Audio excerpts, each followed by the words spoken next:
What's going on, guys? My name is Joey Franzo with Flex Training Systems, and today we're going to be talking about the overhead press and is it a useful movement for increasing your 1 rep maximum in the bench press. Should you be overhead pressing?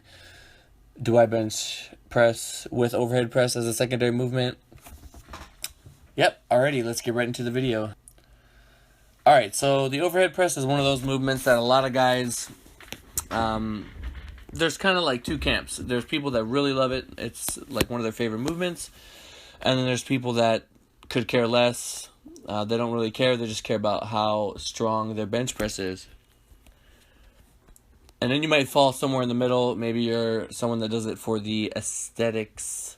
Maybe you respond really, really well to the movement, and it helps grow your anterior delts, which makes you look super swole in a t-shirt. I just want to say, first off, if you like doing overhead press, then go ahead and do your overhead press. If you care about a big bench, then you might want to pay attention. Alrighty, so personally, in my experience, when I started powerlifting, I was doing overhead press once a week. I was also doing a lot of seated dumbbell press. At the time, I benched around 380. I weighed around 200 pounds. And my best overhead press, which is actually on Instagram, is 205 for a set of 5. You'd have to scroll back pretty damn far. I stopped doing overhead press. I only benched twice a week, and my bench got up around 400 pounds.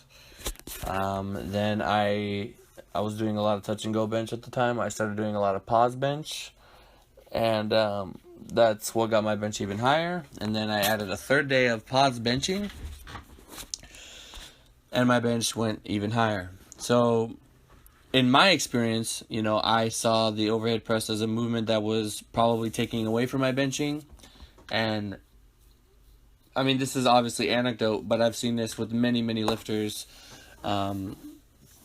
You should probably be benching as much as you need to bench to see progress, over the course of an 8 to 12 week cycle. So whether that be 2 times a week, once a week, 3 times a week, whatever it is you need to do, get that handled first. Specificity is going to be a big factor here. We don't want to be doing more overhead press than we are flat benching. There are guys on the internet who do not compete in drug-tested federations. Why am I bringing that up? Because they may be able to get away with very minimal bench pressing and a shit ton of overhead pressing. So I'm going to be speaking mostly to drug-free lifters that need a lot of stimulus. We need to maximize everything that we can to get the most out of our training. So now that you're benching 2 to 3 times a week, before you add in any overhead press, I would look to add maybe some sort of alternate grips. So close grip benching, medium grip benching, ultra wide grip benching, things pressing from the same plane. So you're laying down flat, pressing from multiple grips, I feel is going to be the next useful movement on the tier if you're trying to increase your bench press. And then after that, if you want, you can add in some overhead pressing, but that going through what I just went through, that's going to be a lot to get used to. If you're not used to benching 3 times a week, that can take months to get used to. But once you do get used to it, you'll probably need a little more stimulus over time. So either you're going to have to do more volume or add more pressing in somewhere. But, the argument against adding the overhead press again is going to be if the pecs, are your main mover. Obviously, take me for example. I have a relatively wide chest, kind of a barrel-chested person. My pecs are like the most pronounced muscle on the front of my body besides my quads, I guess. And I don't have big arms. I have very small arms. I can tell you that I probably have the smallest arms of any dude that is benching near what I bench. I have yet to see someone with smaller arms than me. So they're small, but they're short. So that's the short part is what's good for benching. So, and when I bench, I feel all pecs. I don't ever get tricep tendonitis. If anything, why am I bringing up tendonitis? Tendonitis is usually kind of like an overuse thing, and obviously it's like I'm not using my triceps too much, although I do a shit ton of close grip benching. I would find a way to overload the chest first before, make sure that you're working on that, and then before you start looking to add in other things. The other side to this, maybe in my case, is that let's say you do have a lot of pec issues and it's difficult for you to bench. So, but you can overhead press fine without any problems, then maybe the overhead press might be useful for you. I don't like the overhead press for myself personally because I feel like it's really easy to cheat. There's a lot of different joints under the bar, so you have like your wrist. Literally every joint in your body is under the bar, and there's a lot of movement going on. So when I add a belt, I get a ton out of the overhead pressing, and it's also kind of dangerous. It hurts my upper back. It's just a lot of stuff. I feel my knees even. I don't like. Why am I feeling my knees on overhead press? Assuming my stance is how it's supposed to be, but I would much prefer a seated overhead press. I can even do behind the neck or seated dumbbell press. Oddly enough, my seated dumbbell press is stronger than my seated overhead press, which doesn't make any sense to me. But it is what it is, and it also feels better on my shoulders.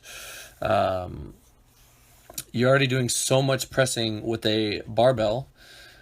Why do more when you can just save yourself and save your clavicles? I know like some people get issues when they're working through the full range of motion on an overhead press. And, just do some dumbbells, take some stress off that joint. And I really feel the muscles in my, associated with the movement much more. So make sure you're doing as much benching as you need to do first. And then if you think you need a little bit more, or if you're a newer lifter and you just have absolutely no base, you have no muscle mass anywhere, then you can try adding in some auxiliary movements, but you should be hitting all the angles anyway. And a lot of times in my programs, we do a lot of lat pull downs, seated cable rows, dumbbell rows, seal rows, freaking hammer strength rows, every kind of row that I can put in there, that I feel is going to help them. You guys know my philosophy on a big back. It's going to carry over to all three of the lifts. So that's why we're definitely hitting those movements. Also, the overhead press can be useful for injury prevention. This actually happened to me today. I was benching by myself and I hit the rack. It was like the end of my workout and I was pressing up. And my bar path got kind of screwed up, and I hit the peg. So I'm lifting alone. I have to do a self handoff. I hit the peg. I didn't really feel anything at the time, but when I cooled down, I got a little bit of minor inflammation in my shoulder. Definitely felt like blunt trauma. Because imagine you're bench pressing and you just like smack into something that's probably a lot more sturdy. Like it wasn't one of those ER racks that's gonna give. It was just like a bolted to the ground rack, so it was like I hit that thing and I bounced right off. But I recovered and I pressed the weight up. But thankfully, I take care of my shoulder girdle. So I'm doing a lot of movements to strengthen the muscles in that area. So whenever you hit a misgroove like that, maybe you're in a competition and you're benching with a fat Titex bar that you're not used to, and your bar path is kind of funky, or you're benching and they decide to use a Texas Power bar at the meet, then maybe there's a little bit more whip than you're used to. just, you know, making sure you have strong shoulders is really going to help you, you know, recover from those funky situations.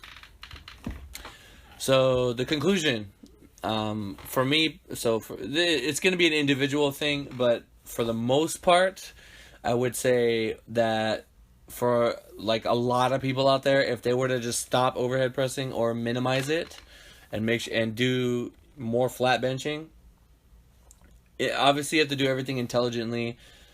Don't just go into, if you like to go ham when you bench and you absolutely annihilate yourself like on Mondays, don't do that. Don't go straight to doing that, you know, on a Thursday or a Friday or something, because you're not going to be used to it. It's going to feel like shit. You're going to be like, Joey doesn't know what he's talking about. I should have stuck to my overhead press. Try taking that volume from that one day, splitting it over the 2 days, right? And then gradually increasing both of them. And I bet you anything, if you're benching once a week, your bench is probably going to go up. So, and then if you want to, after that, maybe in the middle of the week, you can add some shoulders. I know that I like to do, it's not the only way to do it, but you can have like an all flat benching day, then a flat bench day with some shoulders afterwards, and then another flat benching day. So I'm hitting bench 3 times a week, and then I got my shoulders in there with some extra pressing movements. But yeah, so overhead press, good movement, useful movement. I don't think that it should take place over bench press if your concern is increasing your bench press, but it can be useful, especially if you're a newer lifter and you just need to get strong all around. It can definitely help increase your core strength.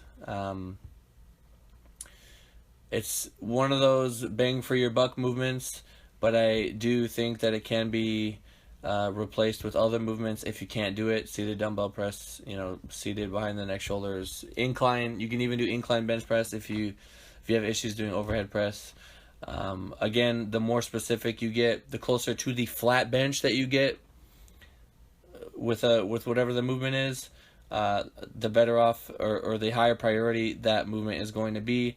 But you have to just train and try to find the right combination of lifts that works for you. Some people are going to want to do a shit ton of benching and minimal shoulders. Some people are going to want to have kind of a mixture of both. It depends on what your goals are. Maybe you like the aesthetic that the overhead press brings to you, to your body, and that's why you keep it in there while you're working on your bench. So, alrighty guys, I hope you're able to take something away from that.